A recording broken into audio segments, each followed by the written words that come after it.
Hello, Michelle. Hello, Megan. We're just doing a Are little you, quick little debrief, right? yeah, so we're debriefing. Let's get into it. I don't know, a little thing. Yeah, so welcome to our Spicy Brain podcast. This is a little amuse bouche of kind of what we're going through right now. So I'm learning kinds of things about my brain. We always learn about Rosie's brain on this one, and usually we're following a book, but this one I just wanted us to talk through a couple things that are going on in life right now. So um it's interesting because I was just telling you right before we decided to hit record that the idea of other people's energy being in our space potentially, or for me anyway. I was just talking with my therapist about the difference between compassion and empathy, and I really didn't. I don't, again, I don't know exactly the technical definitions, but the way she described it was empathy is taking in somebody else's emotions and feeling them for yourself, right? Which all actors probably have to do at some point. And then compassion is understanding those emotions, like I keep using the word empathy, but understanding those emotions, but keeping yourself, understanding your own emotions within that, but not necessarily like putting having to feel what they feel exactly. And I was like, interesting. I don't know. I'm not good at that. Well, anyway. Yeah. So go ahead. What were you going to say? No, I was thinking like you're empathizing, but you're not. You're not in an empathetic state. And Maybe. I'm going back to the whole like grammar stuff because you got this whole grammar thing we're going to talk about, but this morning.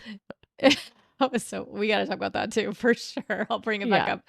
So this whole idea though of being compassionate, when she was describing it, I'm like, that actually kind of feels cold to me.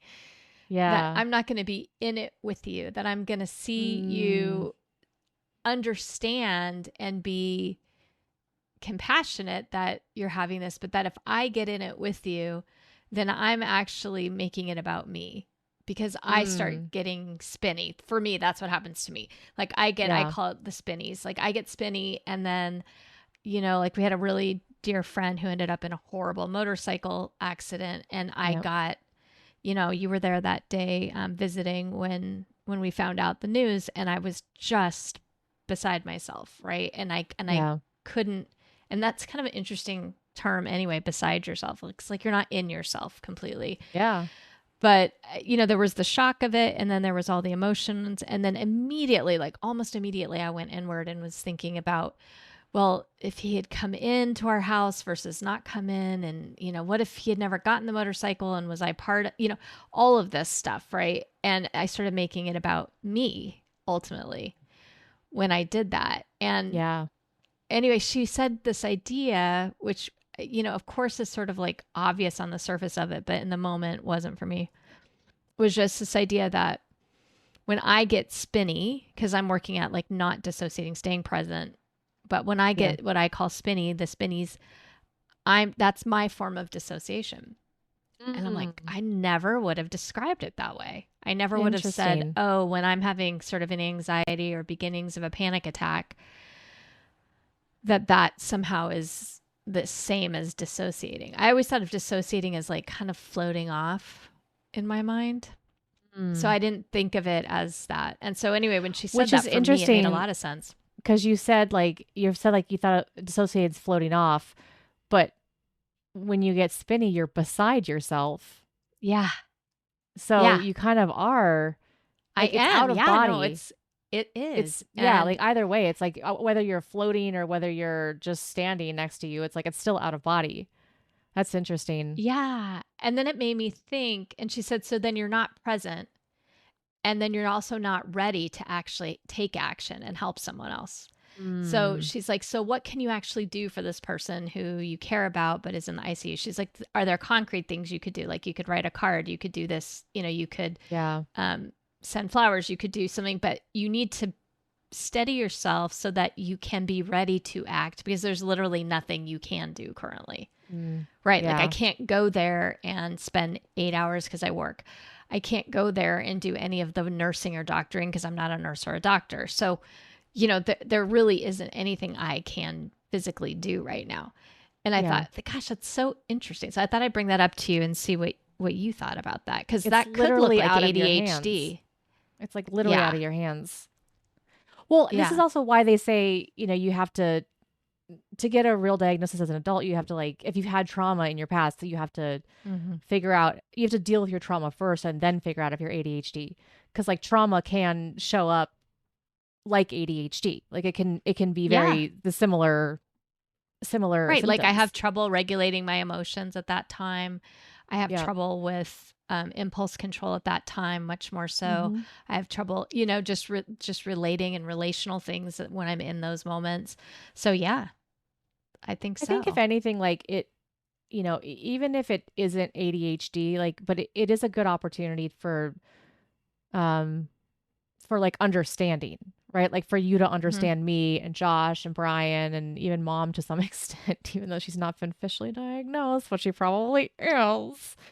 Um, like literally we were, Brian and I were talking this morning, and like when we were talking, like there was a moment where because he understood the conversation, he was he was asking me a question, and he kept asking like he'd ask me a question and then he'd repeat like he'd start saying other stuff, and like I'm trying to Hmm. answer the question, and like I just got so overwhelmed, and and I was like I couldn't think, and then I literally like stopped for a second, and I was like I can't just stop talking, and then I sat there and I was like, oh my god, this is exactly what you're always telling me, that I'm not letting you think and process. And I was like, is this what you go through on a daily, like when it's stuff that I'm talking to you about, and so that moment of me struggling gave me an insight into him and a struggle that he and I have together and what I can do differently. Mm. Does that make sense? Yeah, it totally does. Yeah. I mean, it's interesting because it's kind of coming from two different perspectives. Like mine's from like PTSD and yours is from ADHD, but it's the same thing of Yeah. like not being able to like you're flooded, or you don't have the, maybe for different reasons. Maybe it's like different chemicals doing it, or it's the same I don't know, but it's interesting. But And it's like like, I you think, don't have that management of what you need at that moment. yeah, that's true. Well, no, I mean, honestly, like the conversation ultimately was actually PTSD. The reason why I was struggling with it Oh. was PTSD.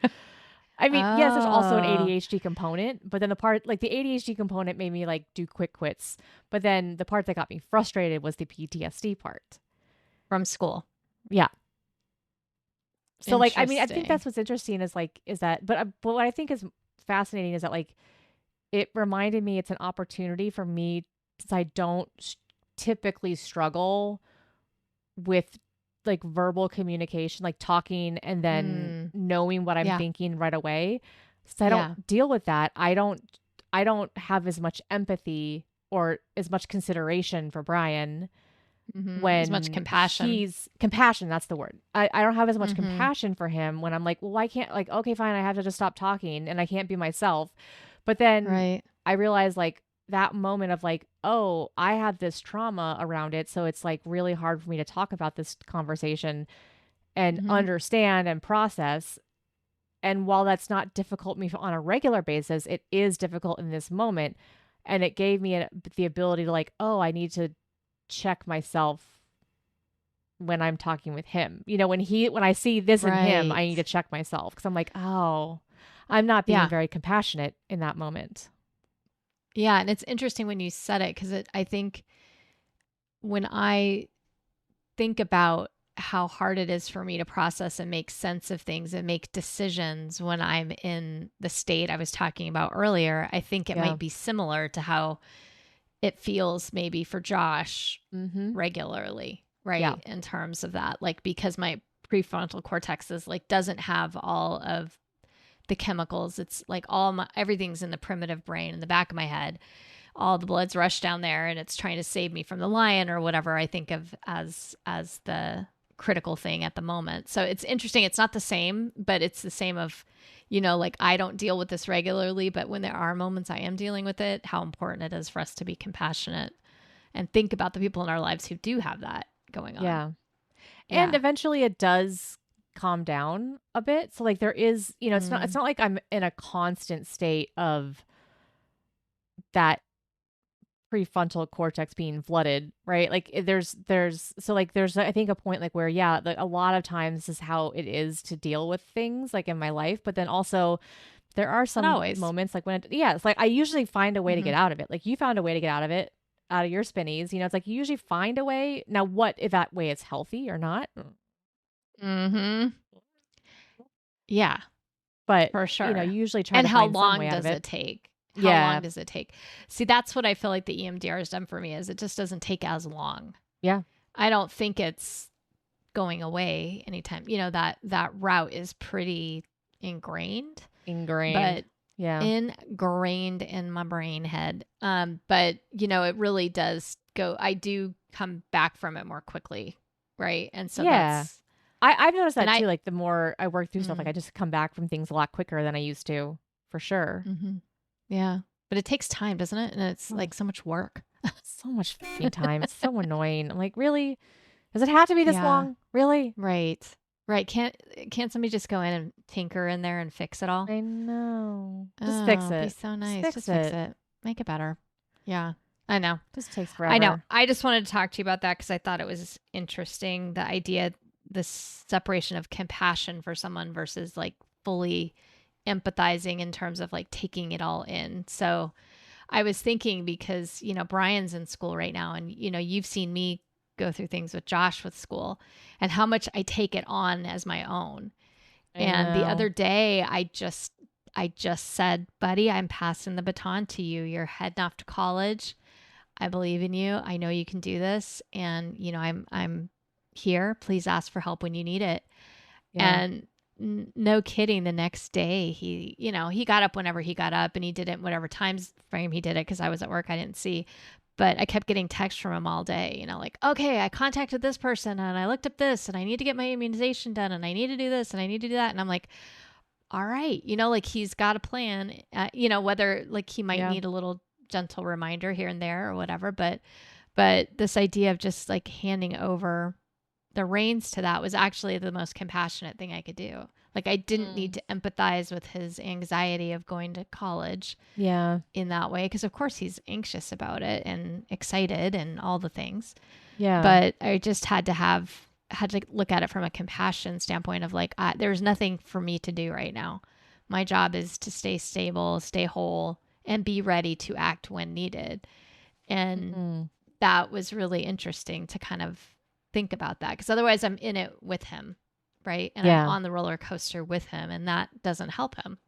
And it's Yeah. actually, I was sort of realizing too, I said, during my session, I was like, so it's actually kind of selfish, huh? If I'm going on the roller coaster, Yeah. then it becomes about me and Yeah. my anxiety around this as opposed to about him. So it's like if I can stay compassionate but not fully empathize, then I can be ready and stay Yeah. ready. So I don't know. I'm working on it. We'll see. It's tough. It's interesting. It's definitely very interesting. It's really What do you it's mean? so fascinating. No, I just it's fascinating. I'm sorry, I was picturing a roller coaster and then I got distracted in my own thoughts. I was like, I do. I sort of know your tells, after all these years, because obviously sisters. But she's like when Well, I she had says a thought something in my two to head three and I was times, when she does it, says it 2 to 3 times. Well, it's just fascinating. It's fascinating. It well, sounds because like she's trying I'm to figure out where hoping she's at. I'm hoping if like it'll like I had something I was gonna say and then I was like waiting for you to finish and I was like and then I forgot and then I heard roller coaster and I was like, there's roller coaster. I love it so much. Man, Oh, it's a hot gosh. mess over here. Don't mind me. No, no, you're all good. You're all good. So yeah, so you were thinking maybe that, well, who knows what you were thinking? Yeah, I couldn't even guess what you were thinking, but maybe. I don't I don't know. Like it's like when you say things like then I remember it's like, I remember stuff like once like certain Mm. words I realize certain words trigger the thoughts in my head and then they just flitter They float away. away. I'm a Bye-bye. creative type, Michelle. I love it so much. I was saying to you though that this idea of it being a little selfish if I'm the one Mm, who's on like that's like empathizing and I'm not keeping my own emotions regulated, that, then it's actually not focusing on the other person. Like you're wanting to Yeah. be focused on them, right? Mm-hmm. Is what I say to myself. But then I'm allowing myself to just let this anxiety, go, or whatever it is. And sometimes it's not allowing, it just, it's whatever's ingrained in me, I think sometimes. But this idea that if I can work on that I'm staying present and not Yeah, and getting spinny about stuff. I wonder if that like the idea of like that selfishness is maybe like why I might tell Brian like I'm saying something to him and he's like maybe he's going down the same rabbit hole or whatever and or he's empathizing, but then it's like it all becomes about him and I'm like, why does it always come back to you? And it's like I just, maybe it's just like me wanting to have compassion in that moment or vice versa, like me needing to also just give compassion and not have it be about any, our therapist says like you say the story I'm telling myself and like Yeah, like the if like story I'm this telling myself is this to explain mhm. where you're at. That's Yeah, so really a then good it's like strategy. it's less of like a spirally like you're just saying, "Hey, the story I'm telling myself," and it's like, "But I don't know if that's true or not." And then they can be like, "Oh yeah, that's not true." As opposed to like hmm assuming we know what the other person's thinking or what they're going to Yeah. do or Yeah. whatever it is. And that might be a good way too to kind of allow yourself to be compassionate with the other person, but not Mm. making it about, make it a little bit about you, but also not Yeah, leave cuz it there very you long. can't just like, take out your whole you're not a robot. You're going to have No, no. anxieties. And, like, if you say, like I mean, we've noticed that, like, with he and I, like, if we say, like, the story I'm telling myself, it actually does help because it's like, "Okay, that's the story you're telling yourself. Okay, let me tell you what my story is." Or, like, "Let me tell you what my reality is," or, "Let me tell you what's actually happening for Because me." it throws it back to the other person and makes it about them again. Yeah. Yeah, that's interesting. I like that idea. I should Mhm. I should try that with Josh actually for a minute and see how that goes. Yeah, like, the story I'm telling Mhm. myself is, Yeah. "If you don't do this, then this is what's gonna happen," and Yeah.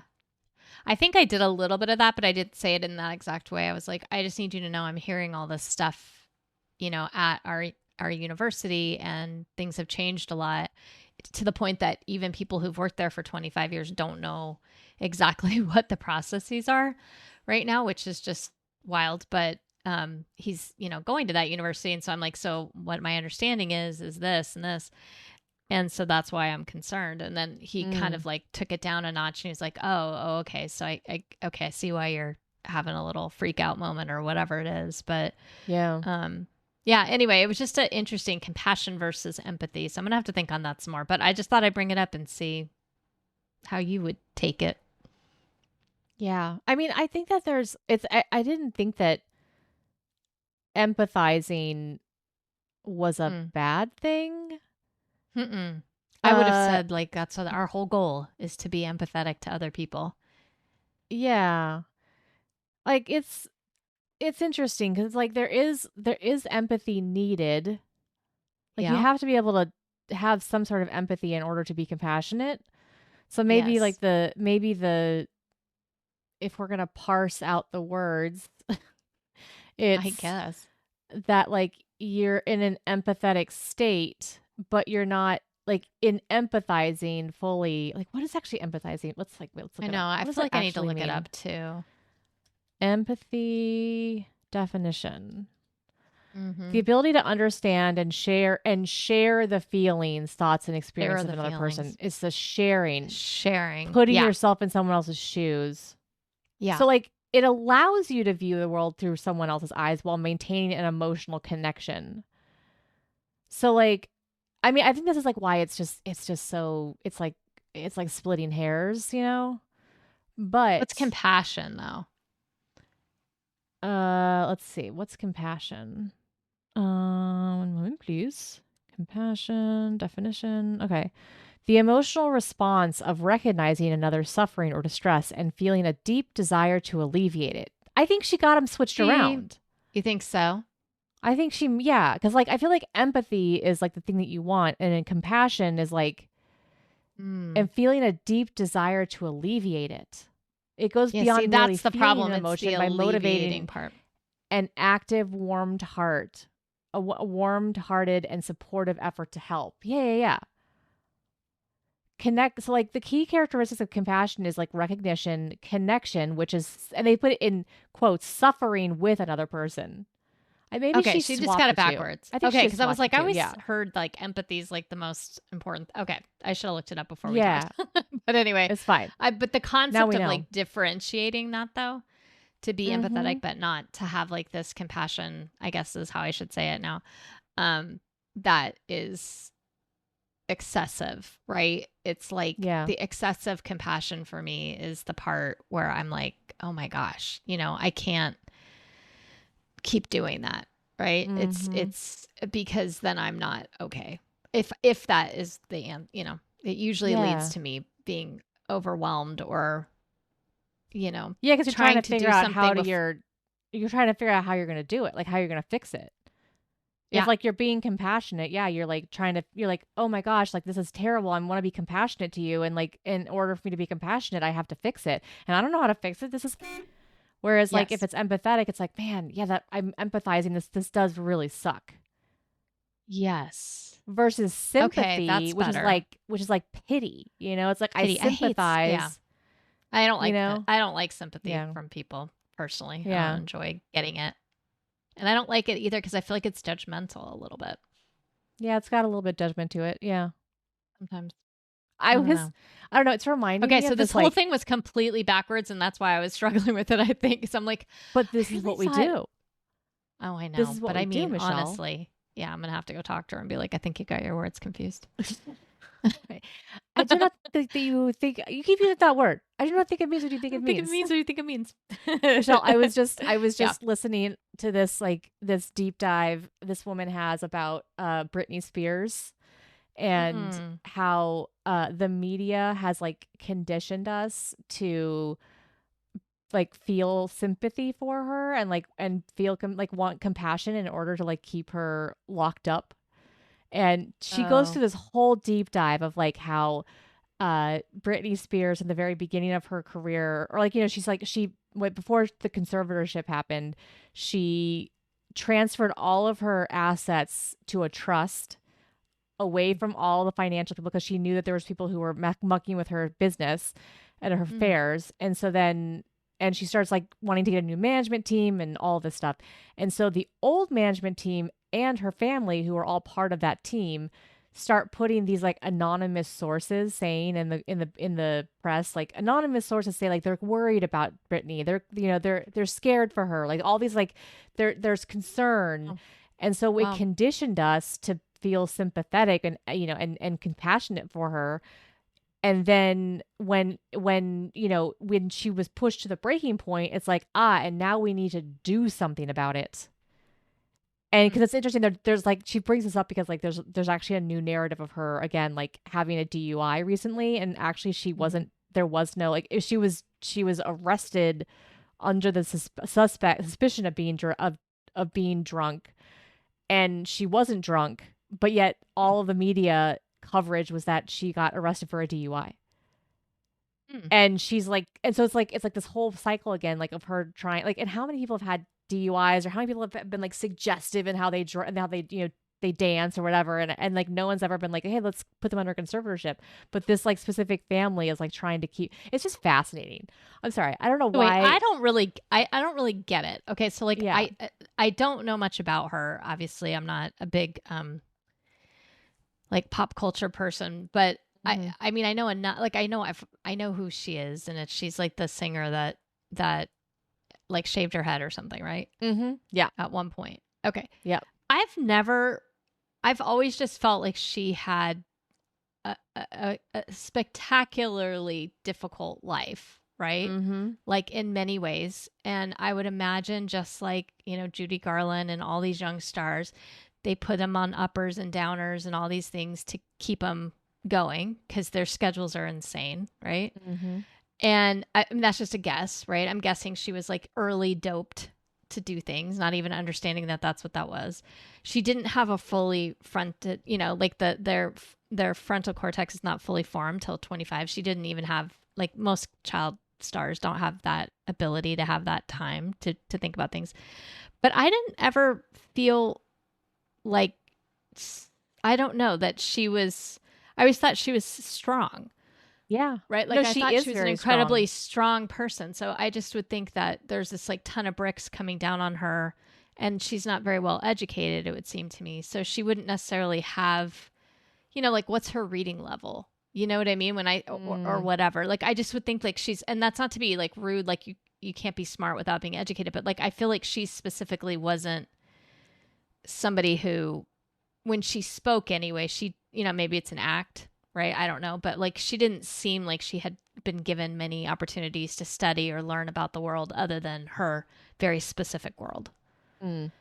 And Yeah, so, well, and but I think I don't feel anything for her specifically. So like what is it that they were trying to make us feel about her, you said? And I don't get the connection yet. Like I don't see what you find fascinating yet.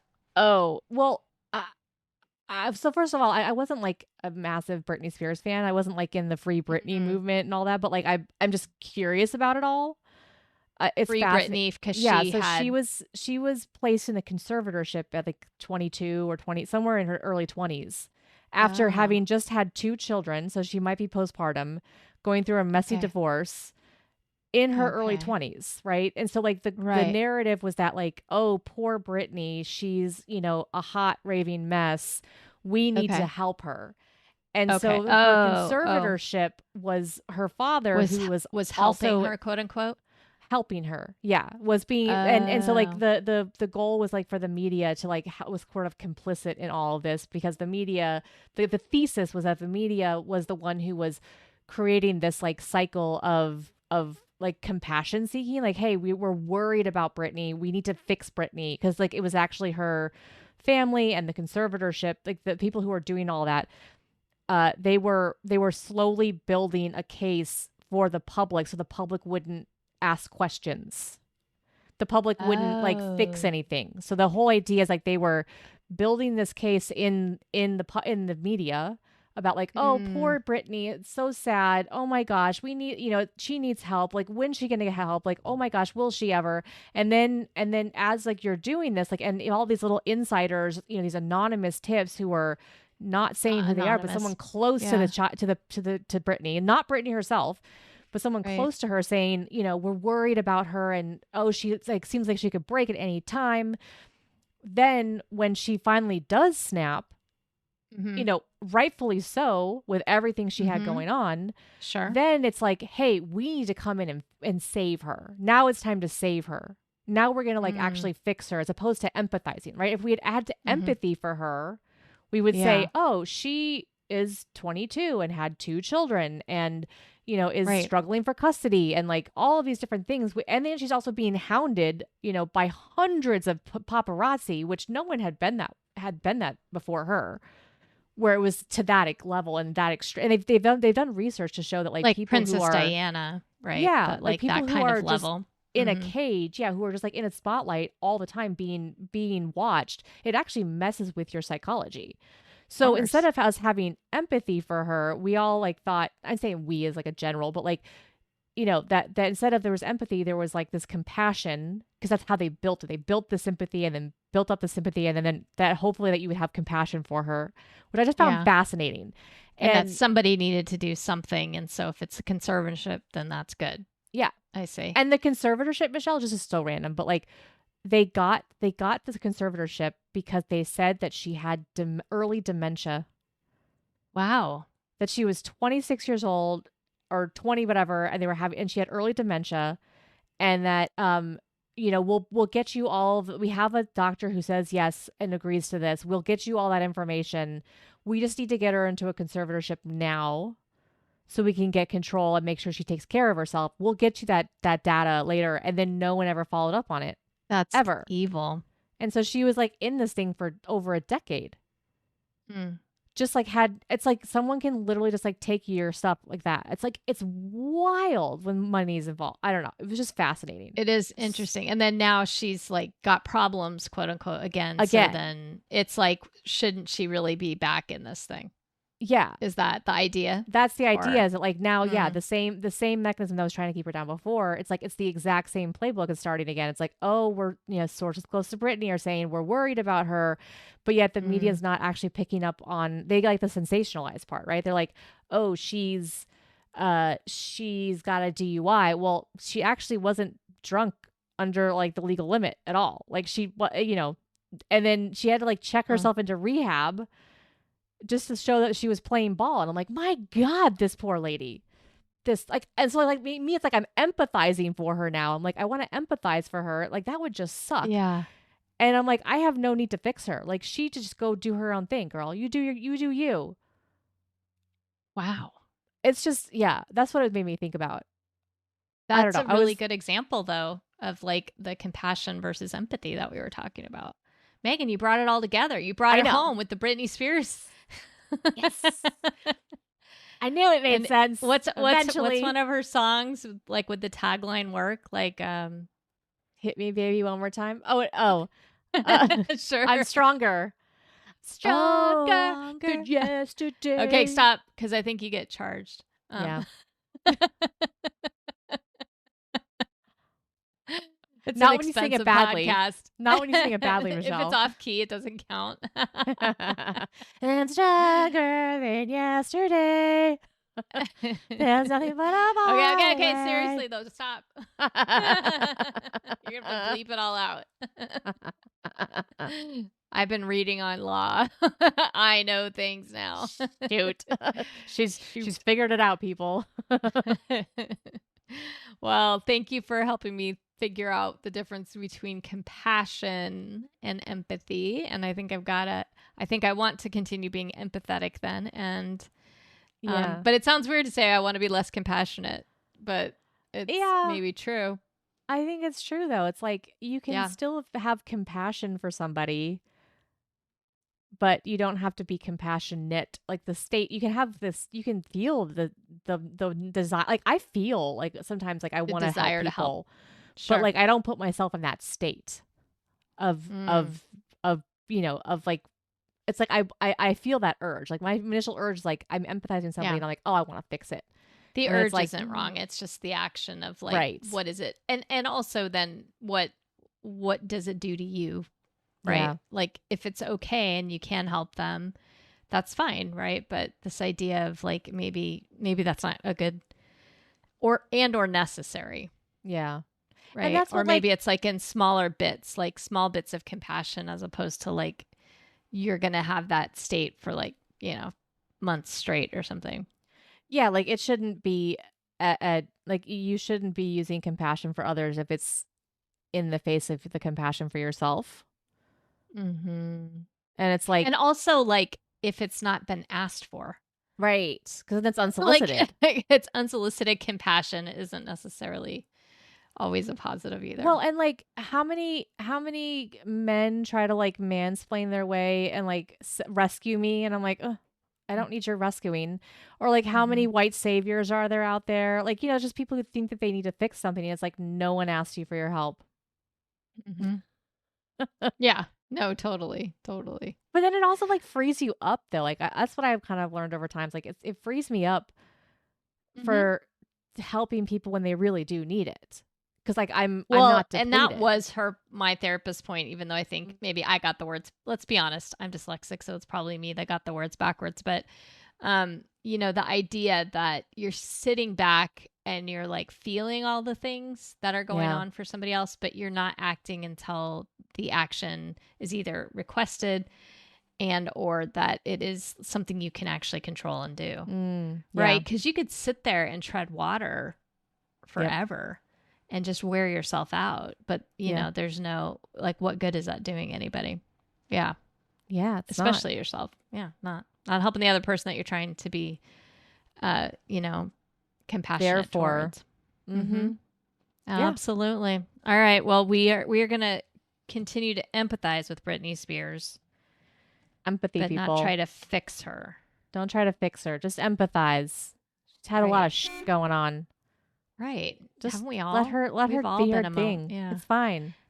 And also, like, maybe she's allowed to grow beyond where she is or was. right? We don't have to like keep people. I feel that way a lot for myself as I go through my therapy.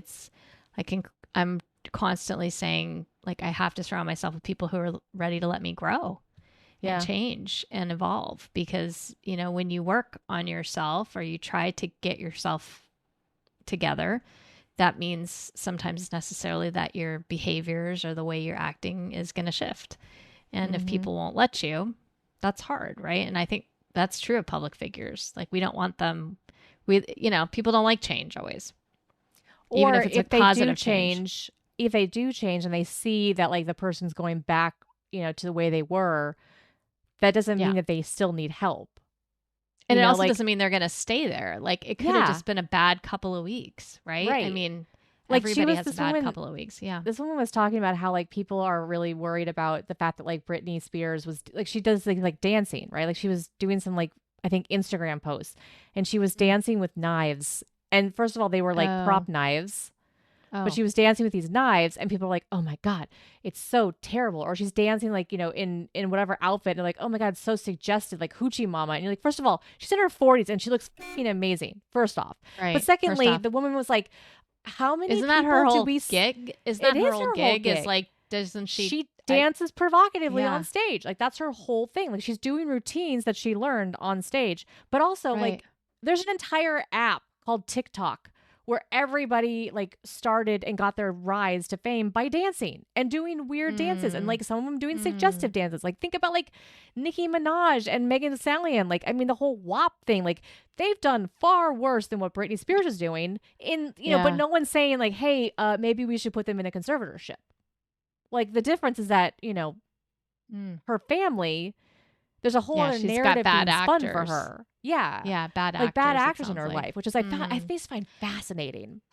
It's fascinating, but also that is sad. It's Like, sad, but it's aren't we really glad that, I mean, I'm glad I didn't let Josh be a little pop star, you Oh know? yeah, I know. I wanted to. It's Right? like, oh my god, he's Yeah. so cute. Yeah. I would But have can you fucked him up. imagine, Good like, if job. you're like, but yeah, if you're little like that, Yeah. and then like, I know you would never have been a bad actor in his life, but you'd have to be there, but you'd have to watch Yeah. because, oh my goodness, people would take advantage and, Well, right? and you don't know what you're gonna change. Like you don't know what you don't know, and so Mm-hmm. like people do Mm-hmm. money and Yeah. power does change Ugh. people. And I would hope that that wouldn't have been me, but like you never know. I could have been like, a money Yeah, hungry like absolute power could have corrupted give absolutely. me because I hadn't had my PTSD training at that point yet. So Yeah. you Who just never knows? know. Like I could have allowed him to You get could into have been a weird like situations. antiger, like momager, but like an Yes. antiger. And oh my gosh, That's another look at lady what we I'm listening saved to, him from. Michelle. Who? Another one I'm listening to is this woman who's a therapist Uh-huh. and she does these like deep dives into the psychology, like she calls it the dark psychology of people. And like she did a Mm. whole thing on the Kardashians. Oh my God, it's Oh. so fascinating, Michelle. I have to send it to you. It's amazing. And she just like, I mean, just it's like she goes through the whole family systems, like it's like, oh, this is the narcissist and here's the golden child and here's the like I mean, she goes through all I was like, it all makes sense. Okay, you guys, next time on like how we should name this something I know. like We should. Miro or Mimi, Mime, The meme Mimi, memes. memes. Memes. Memes. Well, I was thinking MI and ME. The mimios. But I don't know. anyway, next time on whatever we're gonna call this little snippet, we will Yeah. be talking about the Kardashians. Apparently, I'll learn all about it. It'll be All of the great. Kardashians. It's fascinating. Yeah. But This is today it our was a little Brittany, a little empathy, a little Mhm. compassion discussion, right? Yeah. So, I think we've decided to empathize with Brittany. Compassion, we need to be careful with. Right. We don't need to be compassionate for her. She's a No, grown-ass woman. She can take care of herself. she can take care of herself. Good job. I Love you. love you. Bye. Bye.